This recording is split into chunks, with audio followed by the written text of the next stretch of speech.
Superman Villains issue 1 with Brian Michael Bendis, Matt Fraction, and Jodie Houser was in this issue. So, do we think that they moved her story from heroes to villains? I could see that being the case because I bet that the thought process was, it's Supergirl, she should be in the heroes issue. Oh no, wait, she's kind of infected right now and kind of villainous. Right. So they probably moved it. And it takes place before the story in Supergirl. Yes. So, yeah. Okay.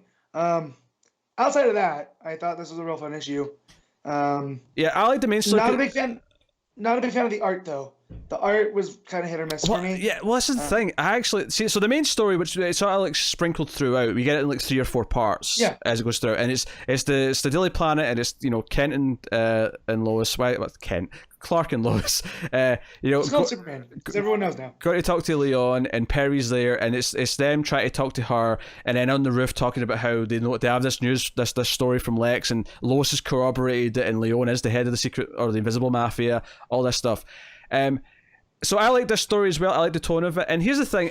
They are, for me, like, there was some dodginess to it, but I don't know if it's right for a Superman story, but at the same time, I kind of get it, the idea that they're exposing this shady, darker side to the Daily Planet right now, so I get that part of it. But I did generally like the feeling of it, if that makes sense.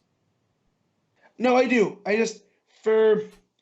If this was taking place in a back room, right, and there's one light, but for this to be taking place in Perry's office, in a rooftop, it just didn't fit. Like, the art, actually, I don't have any issue with. The art looks fine. Just for what it was presenting, it didn't match with me. Yeah, I really liked the art. It did make Clark look a little bit like John Hamm a couple of times, I thought. Yeah. Which is just cool. Like, I don't mind that. I kind of like the tone. I like the coloring especially. I thought because they're in like a room with a lot of screens, so it's kind of like it's the light from the screens that are illuminating them as opposed to an actual light, and that gave it kind of a tone, which I really liked. So I like that stuff. They reveal this story at the end to the public, expose the new owner as this secret mafia boss, and it's like, okay, Daily Planet's earlier this week they revealed Superman, and now they've revealed the new owner is this person. So and this is going to be continued both in Superman and in Action Comics, which I'm excited for. Yes. But let's start with this first little bit here, which I'm sure you've got stuff to say on, which is the Kents are alive, and Clark goes to see them, and it's basically about how he's revealed himself to the world, and Jonathan's like, hey, you just told the world that your mom's like the best, like you're good for a couple of Mother's Days. Was the line. I assume you like this. Yes, I like this a whole lot, and I loved him going to at the dad. The last thing was, anything, Pa. He goes, and then he asked, "Where'd my grandson get to?" So like the fact that there's a relationship there, that I was so worried about poor John not having a grandpa, but Pa Kent's there, so it's fine now.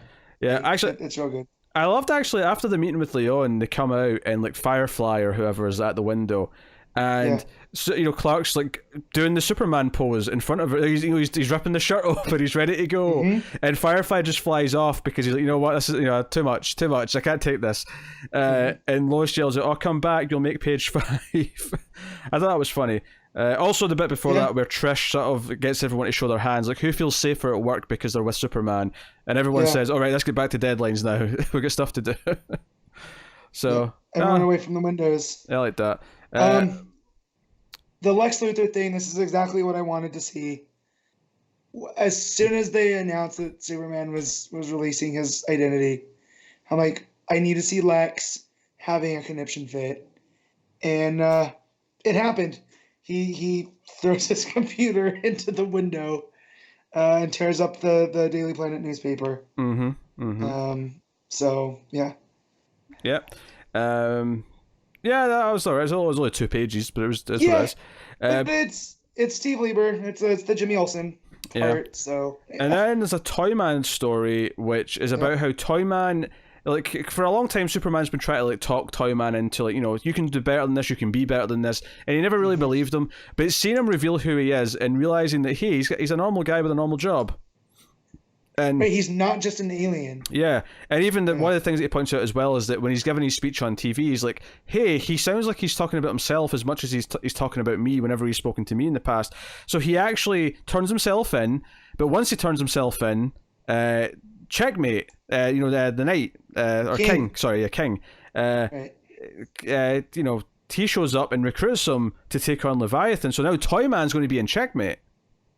And the whole point is he wants him to do what he does, right? Make the little gadgets and gizmos. So essentially, he's going to be Checkmate's Q,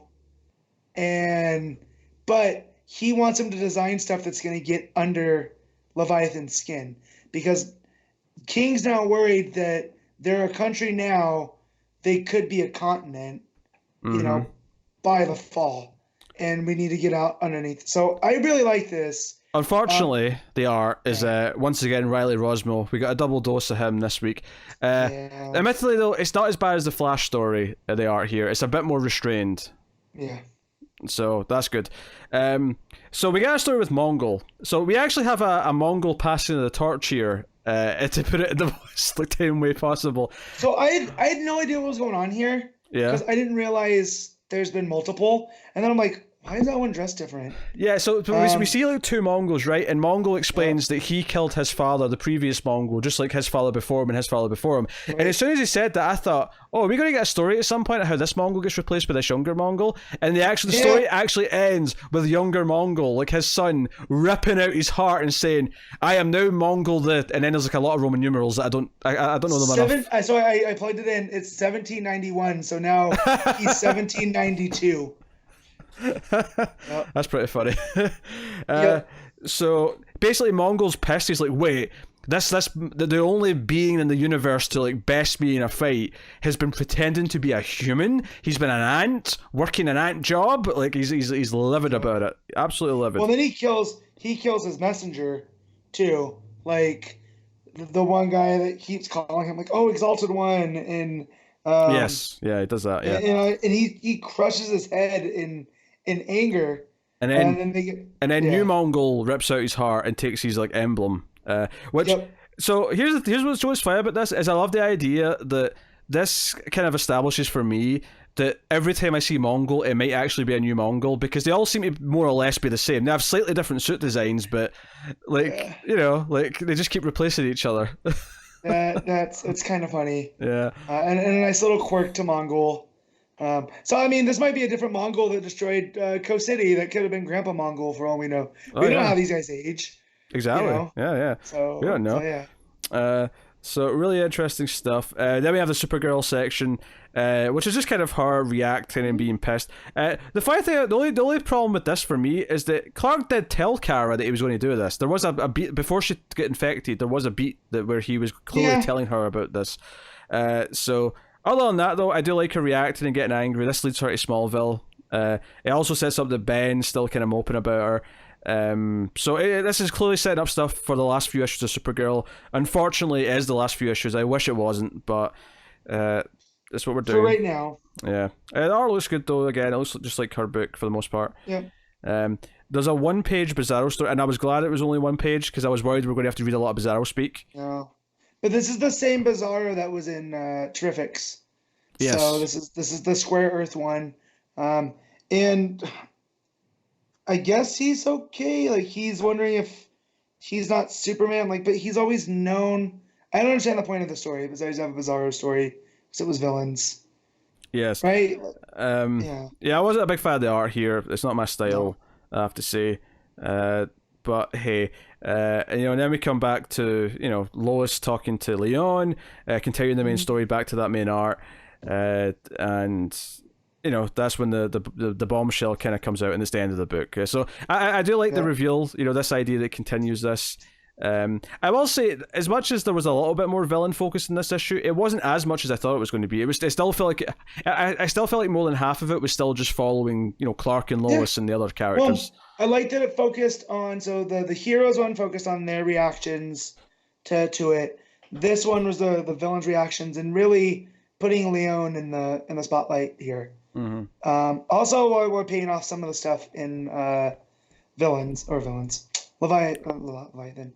I'm having a bad time today. Leviathan Dawn, and when we got there with Checkmate. So yeah. Poof. Yeah, it's kind of nice that this and Checkmate and Event Leviathan, all these things are all kind of syncing up kind of nicely between all of Bendis' books, which is kind of cool. Yep. So now, It's funny because I really like the main story in this. I don't know if I like this issue overall as much as Heroes though, because I feel like I liked all the individual stories in Heroes. I think I liked a bit more because as much as it's nice to have the Kents back, like little stories like all the mail that we're getting, I really like that little story, and the teacher story was really good in Heroes. So I think I like the Heroes one a little bit more overall. Me too. But this was still solid. It's still continuing everything.